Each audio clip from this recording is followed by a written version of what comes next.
여러분 반갑습니다. 저희 소득세 실무 두 번째 파트 소득세법의 이해 두 번째 단원 만나 보실 텐데, 이번 시간 제가 여러분들과 함께할 소득세법의 이해 두 단원, 두 번째 단원의 내용은, 첫 번째 보실 내용은 소득과 소득 금액에 어떤 차이가 있는지를 살펴볼 거고요. 각 소득을 기준해서 소득 금액으로 어떻게 계산되는지를 이번 시간과 다음 시간으로 나누어서 살펴보도록 하겠습니다.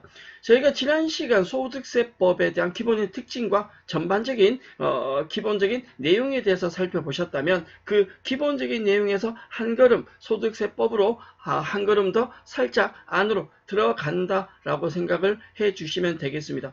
전체적인 세법에 대한 내용을 다 암기를 하기는 힘들다라고 판단은 하고요. 대신에 여러분들에게 중요하다라고 부탁드리는 내용에 대해서는 조금 집중해서 봐주시면 좋겠습니다. 자, 준비되셨다면 이번 시간 핵심적인 내용부터 만나보도록 하죠. 먼저 보실 내용은 소득이라는 용어와 소득 금액이라는 내용이 어떻게 다른지부터 살펴보셔야 되는데, 소득과 소득 금액에 대한 이야기를 하기 전에 지난 시간 살펴보셨던 불이과세와 불류과세 개념부터 한 번 더 정리하고 넘어가도록 하겠습니다. 우리가 이자소득에서부터 퇴직, 양도소득까지 일반적인 소득세는 소득을 열거를 하고 나열을 하고 각각의 소득에 대해서 특징들을 구분해서 과세가 된다라고 얘기를 드렸는데, 이자소득, 배당소득, 사업, 근로, 연금, 기타까지는 기본적으로 종합소득에서 과세가 되죠. 종합소득 형태로. 다만 그 종합소득을 과세하기 이전에 불리과세, 원천징수를 하게 됩니다. 물론 사업소득은 일반적으로 원천징수 대상 소득은 아니지만 특수한 인적 용역 제공에 대해서는 3% 원천징수를 한다라고 얘기를 드렸고요. 또 퇴직소득도 원천징수는 하지만 양도소득은 원천징수 대상이 아니다라고 설명을 드렸습니다. 우리는 이자소득에서부터 배당, 사업, 근로, 연금, 기타까지를 합산해서 과세를 하게 되는데, 그걸 우리는 종합소득과세라고 했고요. 기본적인 종합소득에 들어가는 건 원칙적으로 합산 과세를 하게 된다라고 했었죠. 다만 퇴직과 양도는 각각 따로따로 별도로 간다라고 했습니다. 여기서 우리는 종합소득은 종합소득세율이라는 8단계 누진세율이라고 6%에서 45%의 누진세율을 적용하게 되고요.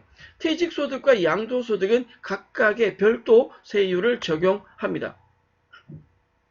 종합소득 중에서 원천징수 대상 되는 소득을 분리과세 소득이라고 하고요. 종합과세는 물론 설명 안 드려도 되죠. 퇴직과 양도는 불류과세라고 합니다. 이러한 기본적인 내용들에 대해서는 조금 참고해 주시고 저희가 다음 내용 넘어가 보도록 하겠습니다.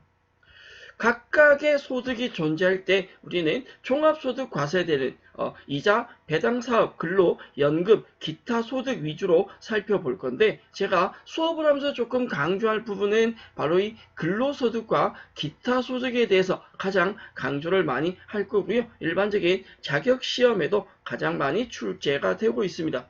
이 소득에 대해서 소득 금액이 어떻게 달라지는지를 지금부터 얘기를 한번 해볼 건데, 우리가 소득세라는 과목이 사실은 학습하기 조금 어렵다라는 이유는 소득별로 소득세를 과세하는 특징이 방법이 다 다르다라고 했는데, 사전에 소득세가 과세되기 이전에 비과세, 소득세는 비과세되는 유형이 있습니다. 각각의 소득에서 이런 유형에 해당할 때는 과세되지 않는다라는 소득이 있는데, 일반적으로 모든 소득에 대해서 종합과세 대상 모든 소득에 대해서 비과세가 존재합니다. 그럼 우리가 뒤쪽에서 각각의 소득에 대해서 공부를 한다라고 한다면 그 각각의 소득 중에 과세되지 않는 비과세 유형이 어떤 것들이 있는지는 조금 더 살펴볼 필요성이 있다라는 거죠.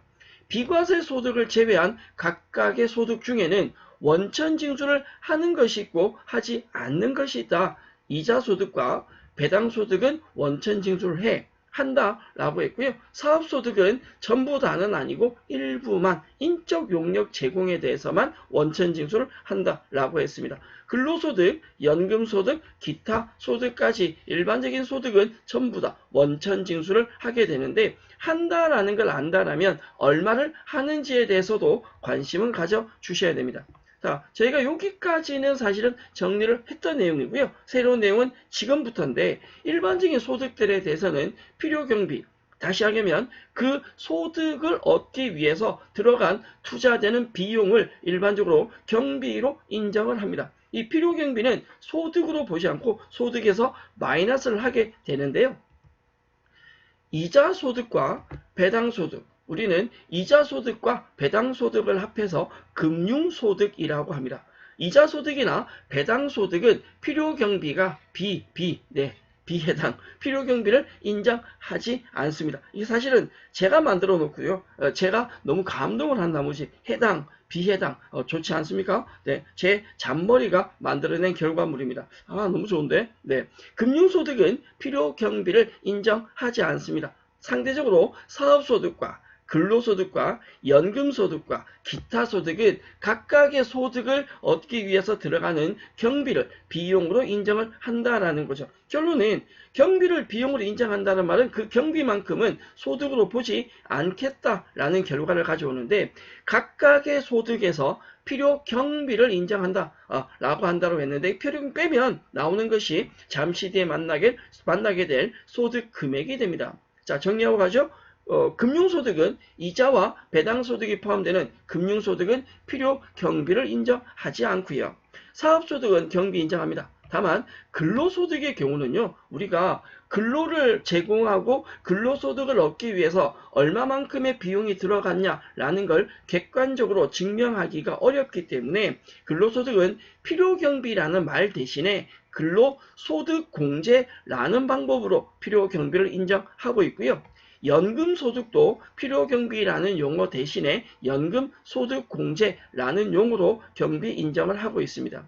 기타 소득도 일반적으로 경비 정해져 있음을 확인할 수 있는데 우리가 각각의 소득에서 지금 설명드렸던 이 필요경비를 인정하는 소득은 마이너스를 할 거고요. 인정하지 않는 소득은 소득을 그대로 변신을 시켜서 뭘 만들 것이냐? 소득 금액이라는 걸 만들어 줄 건데 이자소득에서 각각의 필요경비를 차감을 하고 나면 필요경비를 마이너스를 하고 나면 나오는 금액을 소득금액이라고 합니다. 결론적으로 말해서 이자소득과 배당소득은 경비 인정하지 않으니까 이자소득 자체가 이자소득 금액이 될 거고요. 배당소득도 배당소득 자체가 배당소득 금액이 됩니다. 사업소득에서 우리가 사업을 해서 벌어들인 사업소득에서 필요경비를 마이너스하면 사업소득 금액이 되고 근로를 제공하고 받는 근로소득에서 근로소득공제를 차감하면 근로소득 금액이 됩니다. 연금소득에서 연금소득공제를 받고 나면 연금소득 금액이 되고요. 기타 소득에서 경비 인정받으면 소득 금액이 되는데 그렇다면 소득이라는 용어가 있고 소득 금액이라는 용어가 있을 때 자, 질문 소득이 먼저입니까? 소득 금액이 먼저입니까? 라고 물으면 자신있게 대답할 수 있으셔야 됩니다. 소득 금액보다 소득이 먼저고요. 그 소득에서 경비를 마이너스하고 나면 소득 금액이 된다라고 생각하셔야죠. 우리가 부양가족 공제라는 용어가 있고요. 내가 부양가족을 공제한다면 부양가족에 대해서 공제를 받게 되는데 1인당 150만원씩 그 부양가족 공제 조건이 나이도 보지만 뭘 가지고 판단하냐 이 소득 금액을 가지고 판단합니다. 소득이 아니라 소득 금액을 가지고 판단하기 때문에 우리가 연말정산 단계에서 부양가족 공제가 된다 혹은 되지 않는다를 얘기할 때는 소득을 소득 금액으로 변신시켜서 소득 금액이 얼마인지 확인을 할 수 있으셔야 되고요. 그 내용에 대해서 우리는 앞으로 하나씩 상세하고 자세하게 정리를 해보도록 하겠습니다. 한 번 더 정리하고 넘어간다면 소득은 우리가 벌어들인 돈이다 라고 한다면 그 소득에서 필요 경비를 마이너스라면 필요 경비를 차감을 하면 소득 금액이 되는데 필요 경비를 차감하는 소득도 있고 인정하지 않는 소득도 있었습니다. 더불어서 근로소득공제와 연금소득공제가 필요경비 형태로 차감하고 있다는 걸 생각해 주시고 다음 내용으로 넘어갈 건데 이자 소득에서 기타 소득에까지 각각의 소득에서 우리는 소득 금액을 계산하고요. 이 소득 금액을 합산한 것이 바로 뭐가 되냐? 종합 소득 금액이 됩니다. 종합 소득 금액은 말 그대로 각각의 소득 금액을 합산한 것을 종합 소득 금액이다 라고 하고, 이 종합 소득 금액을 기준으로 과세가 된다 라고 생각하면 되고요. 부양가족 인적 공제에서 소득 제한을 따질 때는 이 소득 금액이 얼마이냐를 가지고 판단하고, 소득 금액을 100만 원 이하인 경우는 부양가족으로 인정을 하고요. 100만 원을 초과하는 경우는 부양가족으로 인정을 하지 않습니다. 여기서 중요한 건 소득과 소득 금액이 있을 때 소득이 아니고 소득 금액 100만 원이다 라는 사실은 꼭 챙겨 주셨으면 좋겠습니다. 저희가 소득과 소득 금액에 대해서 정리를 해드렸고요. 필요경비를 차감을 하냐 하지 않느냐 라고 했는데, 기본적인 내용이 정리되셨다면 지금부터 각각의 우리는 소득 유형들에 대해서 이자, 사업, 근로, 연금, 기타, 배당 포함한 각각의 소득별 소득 금액에 대해서 하나씩 살펴보도록 하겠습니다. 자, 먼저 보실 내용은 이자 소득과 배당 소득인데요. 여기 있는 이 이자 소득과 배당 소득은 따로 하기보다 같이 묶어서 하는 경우가 많습니다. 그래서 우리도 이자 소득과 배당 소득은 묶어서 볼 텐데, 이자 소득과 배당 소득을 합해서 금융 소득이라고 한다라고 설명드렸죠. 우선 먼저 보실 내용은 어떤 것을 이자 소득으로 볼 것이냐라고 해서 이자 소득의 범위가 나옵니다. 지금 전체 나와 있는 내용 중에서 외우시라는 뜻은 아닙니다. 여러분들이 이런 것이 이자 소득이구나 라고 한번 내용을 참고로만 봐주시면 되겠고요. 그러면 까만색보다는 제가 체크해둔 파란색으로 된 내용을 조금 더 집중해서 봐달라는 겁니다. 이자 소득의 범위가 이렇다라고 할 때 분명히 우리는 각각의 소득들은 과세되지 않은 비과세 소득이 있다라고 했었습니다. 이자 소득의 범위나 아래쪽에 나오는 비과세 이자 소득의 범위까지를 여러분들이 외우려고 하지 말고 그냥 이런 것이 있구나 정도로 한 번만 봐달라, 여기까지만 부탁을 드리겠습니다. 무리한 부탁 아니잖아요. 뭐 이자 소득이 어떤 게 있는지 비과세가 어떤 건지를 외워달라는 뜻이 아니라 그냥 한번 보기만 해달라, 요 정도만 부탁을 드리고 한번 읽어주는 것만 해도 충분하지 않을까, 외워달라는 부탁은 아닙니다. 비과세 이자 소득 한번 확인하고 넘어가 볼까요? 농어촌 신탁법에 따른 공익신탁의 이익, 농어가 목돈 마련 저축에서 발생된 이자 소득은 비과세라고 하는데 2022년 가입분까지니까 현재는 크게 실효성은 없다. 물론 실무에서는 유지되어 오고 있는 경우는 다 해당이 되겠지만 우리가 자격시험은 과거보다는 현재 기준에서 많이 보니까 마지막 노인, 장애인 등에 해당하는 거주자의 비과세 종합저축, 비과세는 과세되지 않는 저축이죠. 비과세 종합저축에서 발생한 이자 당연히 과세되지 않습니다. 1인당 5천만 이하까지. 그게 핵심적인 내용은 아니기 때문에 이런 경우에 비과세가 된다 정도만 구분해 주시면 좋겠고요. 이자 소득이 발생했을 때 언제를 수입 시기로 볼 것이냐, 언제를 소득 시기로 볼 것이냐라는 건데, 일반적인 이자 소득은 이자가 발생한 시점, 실제로 이자를 받은 경우에 이자 소득으로 보는 경우가 대부분입니다. 나와 있는 이자 속의 소득의 수입 시기 마찬가지 전체를 외우시려고 하기보다 그냥 참고적으로 파란색 정도로 한번 읽어만 봐달라고 부탁을 드립니다. 굳이 안 외워도 되는 내용을 정리를 해놓은 이유는 여러분들이 필요할 때 참고로 봐달라는 내용이고요. 이자소득과 배당소득에서 이자소득을 살펴보셨다면 이자는 은행에 예금을 가입했을 때 발생하는 이자가 이자소득이라면 보통 우리가 주식을 가지고 있다면 배당을 받게 되죠. 그 배당에서 발생하는 소득을 배당소득이라고 합니다. 배당소득의 유형은 이자소득처럼 이런 것이 있구나 정도만 살펴봐 주시면 되겠습니다. 외우시기보다 종류를 눈으로 이렇게 확인만 한번 해 주시길 부탁드리고요. 이자소득처럼 배당소득도 과세되지 않는 비과세 배당소득이 있습니다. 신탁법에 따른 공익신탁의 이익, 장기 보유, 우리 사주의 배당소득 등은 과세되지 않으니까 참고로 해봐 주시고요. 배당소득 역시 이자소득처럼 과세되는 시기를 따지기 위해서 수입 시기가 있습니다. 일반적인 무기명 주식의 이익이나 배당은 지급받은 날, 나머지 보편적인 배당은 잉여금 처분 결의일이나 결산 확정일 등이 되는데 마찬가지 그냥 참고로만 봐주시고 안 보셔도 크게 문제가 되지 않습니다. 여러분들이 세법과 관련된 세무회계 관련 자격증에 대해서 학습을 하신다면 굉장히 깊이 있게 보셔야 되지만 저희가 실무 위주의 전산세무나 TAT 2급 자격에서는 깊이 있는 이론까지는 출제되지 않고 있으니까 참고로만 봐주시고요. 향후에 시험 준비하시면서 문제 출제되면 그때 한번 더 봐주셔도 되겠습니다. 이자소득과 배당소득에 대해서 살펴보셨고요. 실질적인 그 이자나 배당을 합한 금융소득에 대해서 암기는 지금부터가 출발된다라고 이해를 해주시면 좋겠는데 일반적으로 이자나 배당은 분리과세 대상 소득이죠. 그래서 그 소득이 발생했을 때 지급자가 소득을 지급할 때 원천 징수라는 걸 하게 됩니다. 우리는 일반적인 이자소득이나 배당소득은 14%의 분리과세세율, 기본세율이 적용된다라는 것 앞에서 이미 살펴보셨습니다. 물론 기본세율이 14%고 지방소득세가 포함된 체감세율은 15.4%가 되겠죠.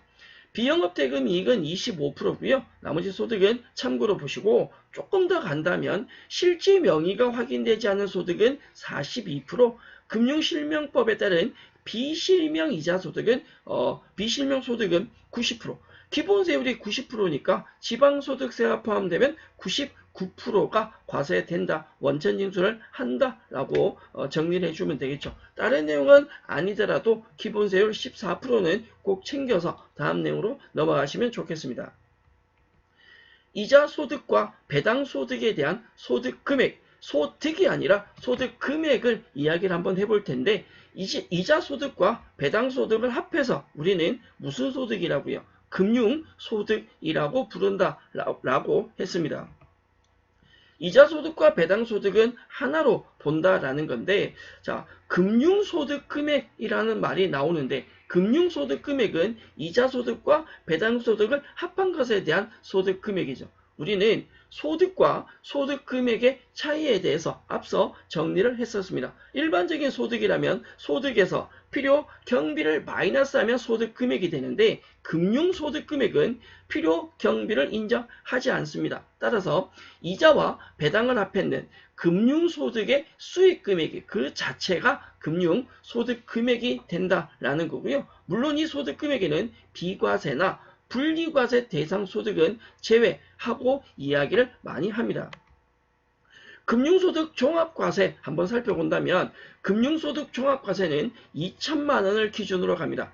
금융소득 중에서 무조건 종합과세 되는 금액이 있고요. 조건부, 조건에 따라서 종합과세 되는 경우가 있는데 무시하시고 금융소득 2천만 원이 이하, 2천만 원이 안 된다라고 할 때는 14%의 기본세율로 원천징수하고 분리과세를 합니다.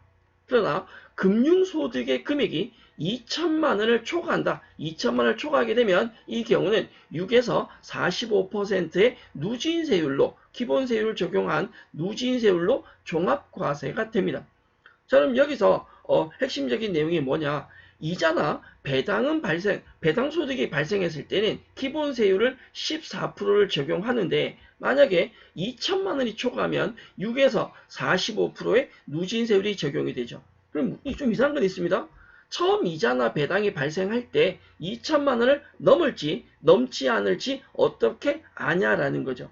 자, 기본적으로 이자나 배당이 발생했을 때 이 사람이 2천만 원을 초과하는지 하지 않는지는 알 수 없습니다. 그래서 기본세 소득이 발생했을 때는 14% 기본세율로 원천징수를 하고요. 1년 동안 발생한 이자소득과 배당소득을 합한 금융소득이 2천만 원이 안 된다. 그러면 거기서 끝. 네, 종합과세 하지 않고 2천만 원 이하라면 분리과세되고 끝납니다. 그러나 2천만 원이 초과되면 종합과세를 위해서 14% 원천징수했지만 전체 금액에 대해서 다시 종합과세에서 계산을 합니다. 그러면 14%씩 납부한 세금은 나중에 종합과세된 금액에서 차감을 하게 되죠. 다시 하자면 금융소득은 한 번이 아니라 경우에 따라서는 2번 계산할 수 있다. 이걸 우리가 원천징수에서 기억하십니까? 원천징수 종류가 2가지인데 한 번 하고 끝나는 완납적 원천징수가 있고요.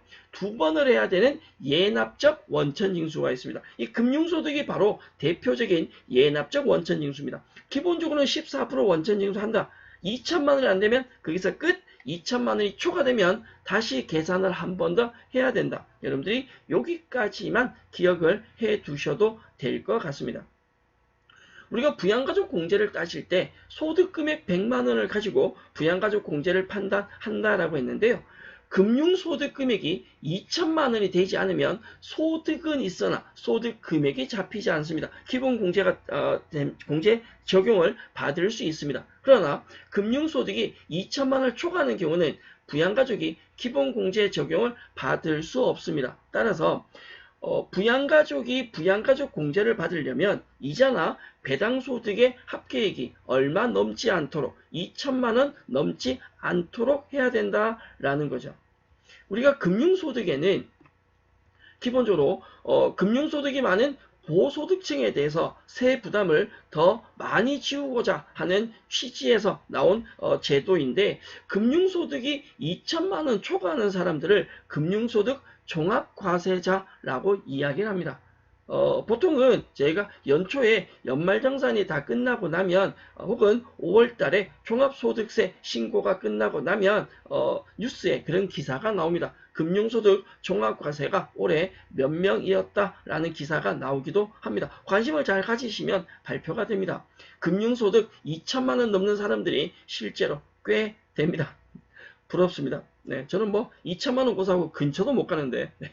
저는 금융소득 종합과세 대상자가 아니라 100% 금융소득 분리과세자입니다. 2천만 원 절대로 넘지 못하는 자 화이팅입니다. 여러분들은 금융소득 종합과세자에 도전 한번 해보시고요. 자, 우리가 외우고 넘어갈 건 금융소득은 이자와 배당을 합한 금융소득은 소득 금액은 소득 자체가 소득 금액이다. 필요 경비가 없기 때문에 단 굉장히 중요한 건 2천만 원을 기준으로 해서 2천만 원 밑으로는 2천만 이하는 14% 분리과세 원천 징수하고 나면 납세 의무가 종결이 되고 2천만 원 초과되면 다시 계산해야 된다. 그걸 금융소득 종합과세자라고 했고요. 그 현상을 예납적 원천 징수라고 했습니다. 금융소득 종합과세자는 설명을 드렸고요. 금융소득에는 무조건 분리과세, 무조건 종합과세, 조건부 종합과세라는 항목으로 나누어서 얘기할 수 있는데 여기에 해당되는 이자소득이나 배당소득에 해당하는 금융소득은 내용과 상관없이 무조건 분리과세다. 14%로 원천징수하고 나면 끝난다라는 거고요. 무조건 종합과세는 어떤 형태로건 무조건 종합과세 시키겠다라는 거죠.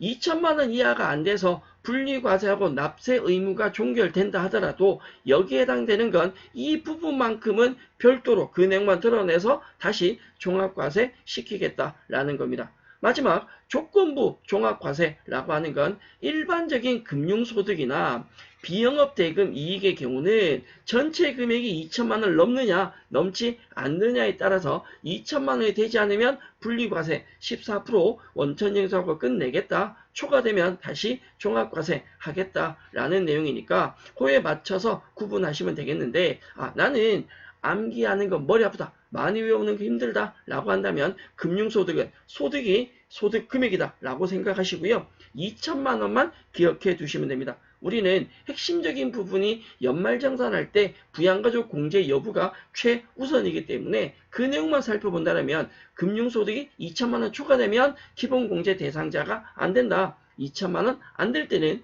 기본공제 대상자가 된다. 여기까지만 살펴보시면 되겠고요. 조건부 종합과세 2천만 원 기준, 무조건 종합과세 요 정도까지 보신다면 여기에 해당되지 않는 것이 일반적인 무조건 분리과세에 해당한다 라고 생각해 주시면 되죠. 저희 이자 소득과 배당 소득에 대해서 살펴보셨고요. 금융 소득 금액에 대해서 정리했는데 다른 거 다 구두절미하고 하나만 딱 외운다 라고 한다면 밑에 이 내용입니다. 금융소득 2천만 원 이하인 경우에 부양가족 공제가 가능하다. 이하인 경우만 가능하다. 2천만 원 초과되면 부양공제 받을 수 없습니다. 부양가족으로. 다른 건 몰라도 여러분들 요거 하나만큼은 이 하나의 그 문장만큼은 무조건 챙겨 주셔야 합니다. 일반적인 내용들은 앞으로 학습하면서 자주 보실 내용이지만 이 내용은 꼭 외우고 계셔야 합니다. 내용 정리되셨다면 다음 내용으로 넘어가 보겠습니다.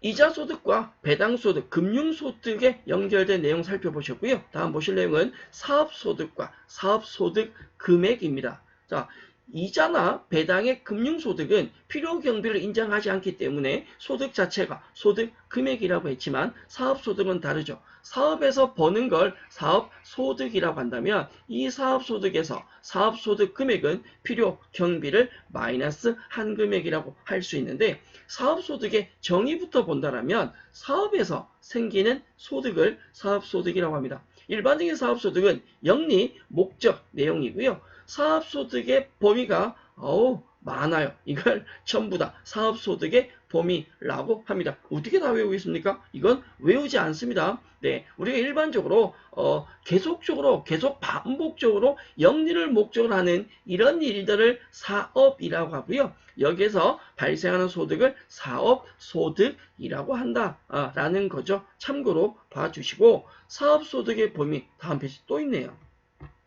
자, 우리가 사업소득에서 조금 더 눈여겨보실 부분은 금융소득에 대해서는 제가 강조를 안 드렸지만 사업소득에서 과세되지 않는 비과세 사업소득은 조금 더 챙겨주실 필요성이 있습니다. 논밭을 작물 생산에 이용하게 함으로써 발생하는 사업소득, 한 개 주택을 소유하는 자의 주택임대소득. 자, 일반적으로 주택임대소득이 부동산 임대소득으로 과세가 되지만 주택 한 개, 하나의 주택을 임대하는 경우는 과세하지 않겠다, 비과세를 하겠다라는 건데 다만 기준시가 9억을 초과하는 주택이거나 국외에 소지하는 주택의 임대소득은 제외한다. 제외한다는 말은 이 경우는 사업소득으로 과세를 하겠다라는 거죠. 농어가 부업소득, 전통주의 제조에서 발생하는 소득, 조림기간이 5년 이상인 임지의 임목의 벌채 또는 양도로 발생하는 소득으로 연 600만원 이하의 금액으로 어업에서 발생하는 소득, 이런 경우는 과세가 되지 않는다. 보통 일반적인 저희 자격시험에 많이 나오는 건 1번, 2번, 그리고 4번, 5번 이 정도가 자격시험에 많이 출제되고 있는 내용이니까 참고로 봐주시면 좋겠습니다. 자, 우리가 챙겨야 될 건 사업소득에 대한 과세 방법과 그리고 나오는 소득 금액에 대한 내용인데요. 사업소득은 일반적으로 원천 징수를 하지 않지만 인적 용역 제공일 때는 원천 징수를 한다라고 했고요. 여기 나오는 전체 내용을 다 외우시기보다 저는 기본적인 부가가치세, 면세 대상 인적 용역 이 부분 일반적으로 3%의 소득세가 원천 징수된다. 이 정도만 조금 체크해달라고 하겠습니다. 자, 기본적으로 소규모 임대주택은 분리과세하지만 그 이외의 사업소득은 원천징수를 하더라도 종합과세를 하고 있습니다. 더불어서 사업소득 금액에 대한 이야기를 한다면 사업소득 금액은 사업소득의 수익 금액에서 자, 뭘 뺀다고요? 필요 경비를 뺀다라는 거죠. 사업소득이 얼마가 발생했냐라는 거에서 경비가 비용이 얼마 발생했느냐 이 경비를 확인만 된다면 사업소득 금액은 계산할 수 있고요. 사업소득 금액이 100만원까지는 부양가족 공제가 가능합니다. 그렇다면 부양가족이 사업소득이 있을 때 공제되냐, 기본공제 대상자로 공제가 되냐, 되지 않느냐를 판단한다라고 한다면 소득 금액이 얼마인지를 판단하셔야 되는데 그 소득 금액은 수익 금액에서 필요 경비를 뭐 하시면 된다? 차감하면 된다라는 거죠. 저희가 수업을 하다 보면 이런 질문 많이 합니다. 아니, 안 외워도 되는데 내용 정리를 왜 이렇게 많이 해뒀냐라고 얘기를 많이 하시는데 참고로 봐달라는 거죠. 기본적인 일반적인 인적 용역 제공이 3%인데 그 이외에 보면 의료 보건 용역도 3%고 외국인 직업운동가의 사업소득은 20%인데 이 부분은 여러분들이 그 스포츠 좋아하는 분들은 TV에 엄청 많이 나오는 내용이에요. 그 프로 경기에 나오는 외국 선수들 세금 원천 징수하는 거 20%, 정확하면 22%죠. 지방소득세 포함해서 봉사료는 5% 참고로 봐달라는 거고 우리가 자격시험이 되건 세법 관련 공부를 하시건 나중에 필요하시다면 내용을 좀 찾아서 보실 때 참고하시라고 내용 정리를 해뒀고요. 사업소득에서 꼭 외워야 되는 건 비과세 사업소득 몇 가지 참고해 드렸고 요거 사업소득 금액 계산하는 거 제일 중요한 건 이거죠. 사업소득 금액도 100만 원이 초과되면 부양가족 공제를 받을 수 없다라는 거죠. 저희가 공부를 계속 하시다 보면 사업소득도 이 필요경비 부분도 조금 이슈가 되기도 합니다. 자, 이번 시간 저희는 사업소득을 포함한 소득과 소득 금액의 기본적인 구조 차이점에 대해서 살펴보셨고요. 그 중에서 이자 소득과 배당 소득인 금융소득 그리고 사업소득에 대해서 기본적인 내용 정리를 했었습니다.